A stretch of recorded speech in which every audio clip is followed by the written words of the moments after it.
এই হলো আমাদের 4 জনের একটি গ্রুপ। আমরা আসলে যাযাবর টাইপের, কোনো নির্দিষ্ট নদীটার নাম জানেন? জানা নাই না?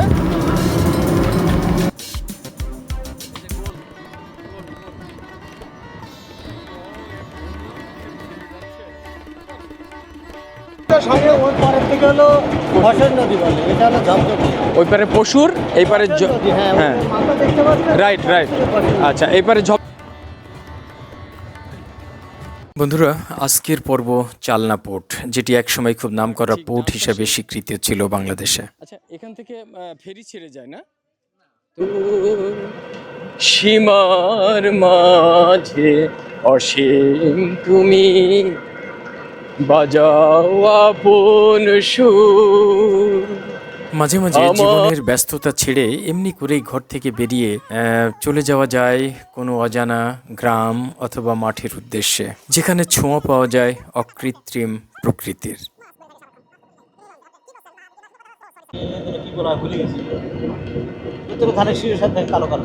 খেয়াল করে নিতে। আচ্ছা, হোয়াট এ নাইস রোড। দুপাশে বাবলা বনের সারি, চমৎকার চওড়া ডাবল লেনের রাস্তা, আর দুপাশে পাকা ধানের ক্ষেত, ধান কাটাও হয়ে গেছে। কি অসাধারণ একটা সৌন্দর্যের মধ্যে দিয়ে আমরা 4 জন এই ভ্যানে চড়ে রওনা দিয়েছি চালনা বন্দরের উদ্দেশ্যে।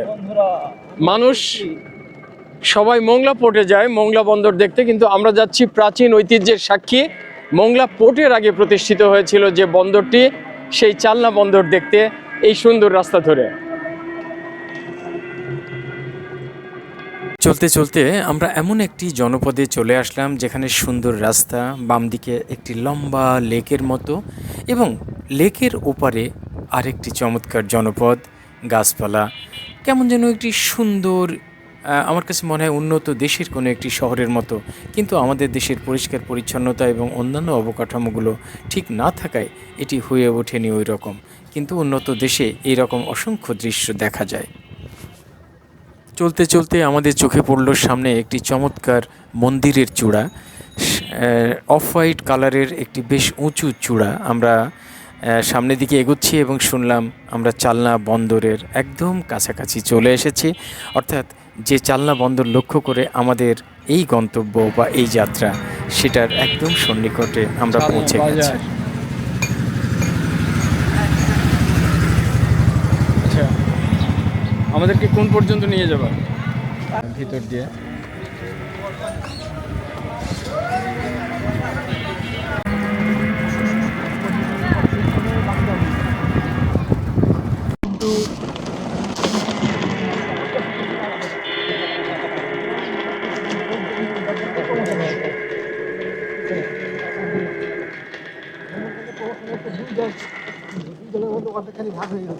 বন্ধুরা, আমরা চলে এসেছি চালনা বাজার পার হয়ে এই চালনা বন্দর, যেটি অনেক আগে প্রতিষ্ঠিত হয়েছিল মোংলা বন্দরের আগে, সেই চালনা বন্দর এলাকায়। অত্যন্ত ভালো লাগছে, কারণ এই জায়গাটিতে আমাদের এ পর্যন্ত আসা হয়নি, এবং অধিকাংশ মানুষ যারা ট্যুরিস্ট বা এই এলাকায় ট্রাভেলে আসে, তারা এই দিকে মনে হয় ঢুকে না চালনা বন্দরে।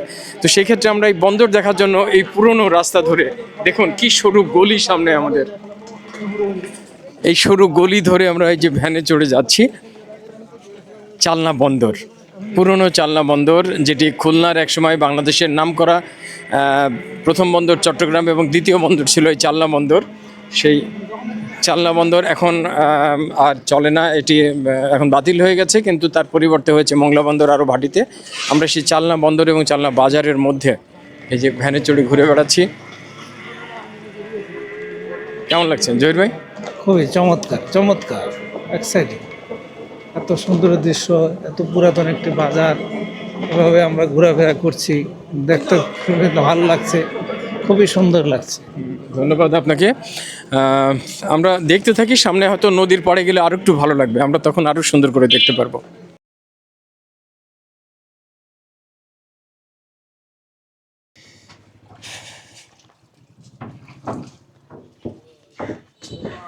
আমরা এই মুহূর্তে পৌঁছে গেছি চালনা বন্দর, সেই বিখ্যাত পুরনো সময়ের চালনা বন্দর, সেই বন্দরে ইতিপূর্বে কখনো আসা হয়নি, এই প্রথম আমরা চালনা বন্দর এলাকায় পৌঁছে গেলাম। আমরা এখানে বড় বড় কিছু জাহাজ দূরে দেখতে পাচ্ছি, আর এই বাম পাশে আমরা সম্ভবত দেখতে পাবো রামপাল বিদ্যুৎ কেন্দ্র। আমরা একটু সামনের দিকে এগোই, তাহলে আরও ভালো দেখতে পারবো এখান থেকে।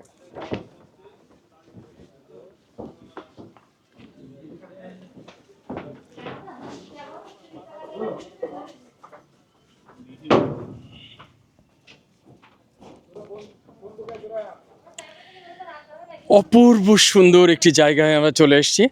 আমার সামনেই রামপাল বিদ্যুৎ কেন্দ্র, নদীর ওপারে আপনারা দেখতে পাচ্ছেন বিরাট বড় একটা চিমনি, সেই চিমনি দিয়ে ধোঁয়া উঠছে।